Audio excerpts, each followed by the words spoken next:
Halo semuanya, perkenalkan kami dari analisis deret waktu kelas A, kelompok H. Di sini kami akan mempresentasikan hasil analisis kelompok kami terhadap salah satu paper yang berjudul Forecasting Network Activities Using ARIMA Method. Nah, untuk anggotanya sendiri ada Manzo, ada Matthew, ada Iren, dan saya sendiri Antonis. Nah, sebelum membahas lebih jauh, di sini kami itu mau sampaikan dulu tujuan dari membahas paper ini. Secara garis besar, di sini akan dibahas pemodelan karakteristik jaringan internet dengan menggunakan ARIMA. Kemudian data yang peneliti gunakan dalam membuat paper ini itu tuh berasal dari data histori penggunaan internet di Universitas Mula Warman. Tepatnya itu pada bulan Juni 2013 dengan lamanya pengamatan adalah 4 hari. Kemudian data yang peneliti gunakan itu selanjutnya diolah dan dikumpulkan, kemudian dianalisis menggunakan metode box Jenkins, sehingga nantinya didapat calon-calon model mana saja yang menggambarkan permasalahan yang ada. Nah, selanjutnya tujuan lain dari tim peneliti yaitu terkait proses belajar mengajar yang dilakukan di kampus Mula Warman itu sendiri, di mana mereka harapkan dengan paper ini itu dapat memberikan aspirasi terhadap kualitas pembelajaran yang dilakukan di sana. Nah, motif lain di sini di era serba maju ini berkacamata dari besarnya peran internet dalam menunjang proses pembelajaran, maka jaringan internet di kampus harus baik adanya agar proses pembelajaran dapat dilakukan secara efektif dan efisien.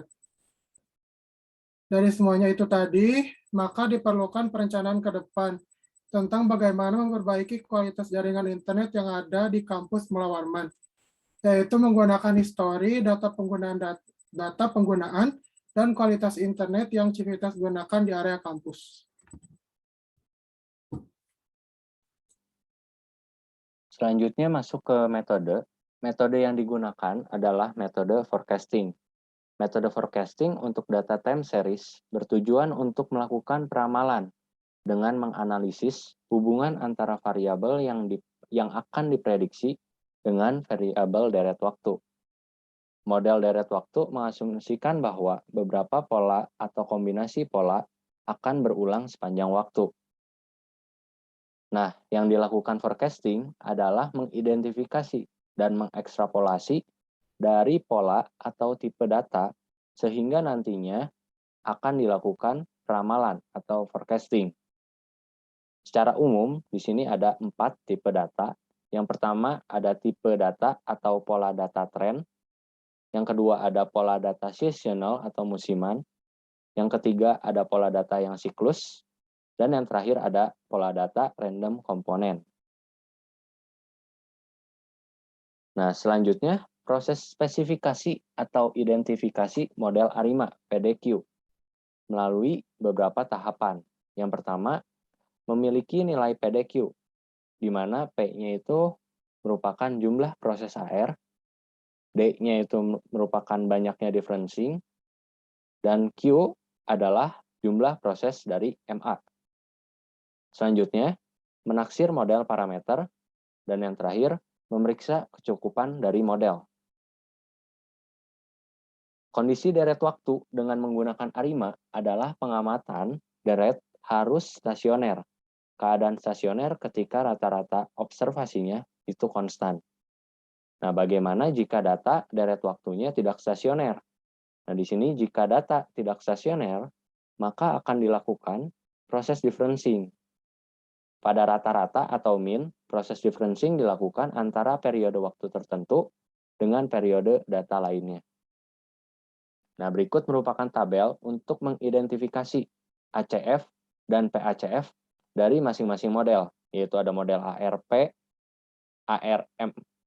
ARMA, MA, dan AR atau MA.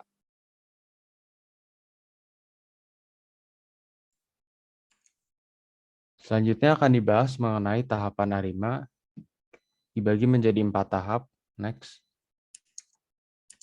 Yang pertama ada identifikasi model.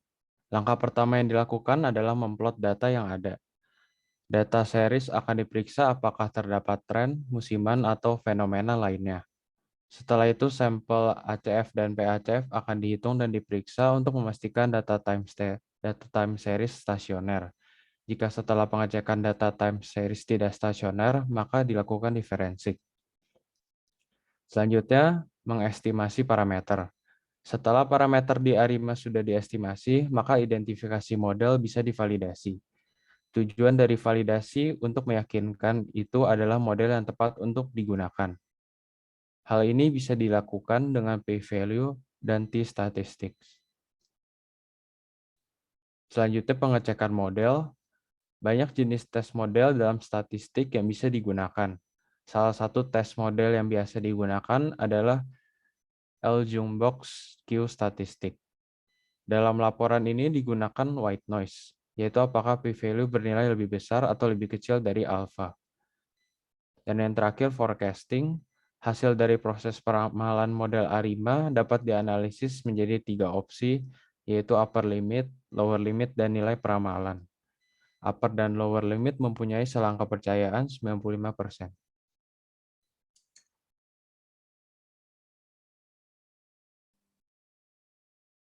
Selanjutnya akan dibahas hasil dan pembahasan. Hasil analisis inbound network dari data yang diambil selama 4 hari dari 20 Juni 2013 hingga 23 Juni 2013 dengan banyaknya sampel itu sebanyak 170 data. Nah, berikut merupakan tampilan grafiknya. Jadi di sini terlihat dengan jelas bahwa dari jam 12 di tanggal 21 Juni hingga dini hari jam 5 itu network traffic-nya itu turun karena ya sedikit penggunaannya. Sedangkan pada jam-jam kerja yaitu di jam 7 hingga jam-jam kerja hingga jam 12 itu traffic dari inbound network-nya itu menaik. Jadi di sini merupakan tampilan grafik dari 170 data. Nah, selanjutnya, proses transformasi dengan boxcox yang dilakukan 2 kali proses differencing, sehingga diperoleh data stasioner pada varian atau lambda itu sama dengan 1, ya sebagai berikut. Nah, di sini terlihat bahwa rata-rata itu belum stasioner, maka dilakukan proses differencing untuk proses musiman maupun yang proses non-musiman. Selanjutnya, pemeriksaan autokorelasi dengan mengamati plot ACF dan PACF dengan lambda yang lebih besar dari 0,05. Nah, di sini diperoleh untuk non-musiman dilakukan proses differencing dengan lag 1. Nah, berdasarkan hasil yang diperoleh dari transformasi boxcox. Sedangkan untuk proses yang musiman dilakukan differencing dengan lag 12. Nah, dari proses sebelumnya didapatkan estimasi ARIMA dan pengecekan model. Nah, hasil ARIMA yang diperkirakan terdiri dari 5 model. 5 model tersebut ya sebagai berikut. Dan untuk model yang paling signifikan, diidentifikasi dan diuji dengan menggunakan parameter signifikan dalam uji white noise.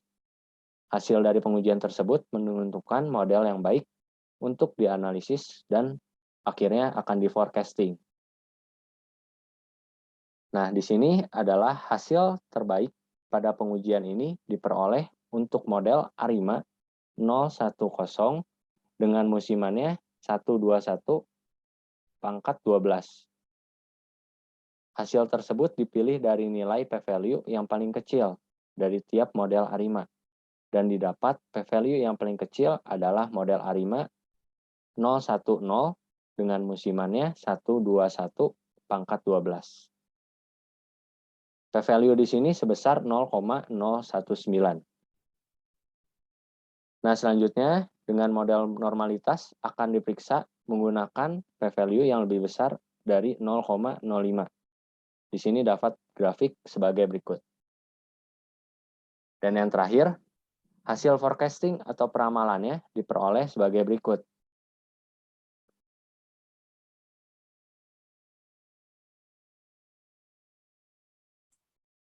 Akhirnya kita sampai ke kesimpulan. Nah, di sini ada 3 poin yang perlu kita perhatikan. Yang pertama itu dibutuhkan perencanaan agar jaringan internet di kampus Mula Warman dapat berkualitas dengan baik. yang karenanya harus dilakukan forecasting terhadap data runtun waktu penggunaan internet di kampus tersebut. Nah, yang kedua, dari calon-calon model tadi, yang sudah dijelaskan sebelumnya, model ARIMA yang terbaik untuk menggambarkan kasus yang peneliti ambil adalah ARIMA 010 dengan seasonalnya 121 pangkat 12. Untuk kedepannya, ini peneliti mengasih saran kalau mengkombinasikan machine learning sama konsep statistik, itu akan mendapatkan model yang terbaik. Dikarenakan data runtun waktu terdiri dari data linear dan data non-linear. Seperti yang ada di persamaan di bawah ini. Yaitu time series, isinya adalah komponen linear ditambah komponen non-linear.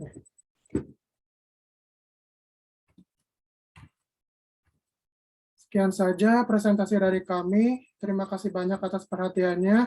Mohon maaf sekali jika ada kesalahan dalam penyampaian materi.